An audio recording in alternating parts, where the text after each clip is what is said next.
কয়েকদিনের যে টানা বৃষ্টিপাতের কারণে কিন্তু এখন সেটি বাজারে এর প্রভাব পড়েছে।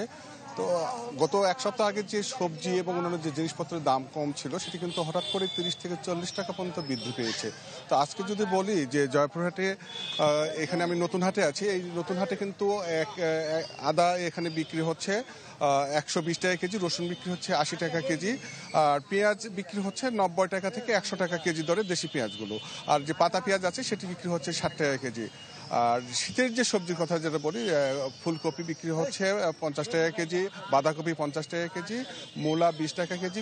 ডিজাইন, এলিগেন্স, বিউটি, সেরা পণ্য সবার জন্য জেভিকো। ৭০ টাকা, কাঁচামরিচ ১২০ টাকা, পটল ৩০ টাকা কেজি দরে। তবে কয়েকদিন আগে যে আলুর দাম কম ছিল সেই আলুটার দামও কিন্তু কেজি প্রতি ৩ থেকে ৪ টাকা বৃদ্ধি পেয়েছে। আজকে খুচরা বাজারে সে আলু বিক্রি হচ্ছে ২০ টাকা কেজি, তার গত সপ্তাহ ছিল ১০ থেকে ১২ টাকা কেজি দরে। তো এছাড়া পেঁপের দামটা একটু কম রয়েছে, সেটি বিক্রি হচ্ছে ১০ টাকা কেজি। ধনিয়া পাতা আবার বৃদ্ধি হয়ে গত সপ্তাহে ছিল ৭০ টাকা কেজি, সেটি এখন ২০০ টাকা কেজিতে দাঁড়িয়েছে। আর যে লাউ ছিল, লাউ ১৫ টাকা ২০ টাকা পিছে বিক্রি হতো, সেটি বিক্রি হচ্ছে এখন ৫০ থেকে ৬০ টাকা।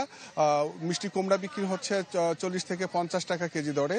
তো ডিম বিক্রি হচ্ছে ৩৮ এবং ৪০ টাকা হালি দরে। তো মাছ মাংস কিন্তু সবকিছু কিন্তু দাম কিন্তু ঊর্ধ্বগতিতে।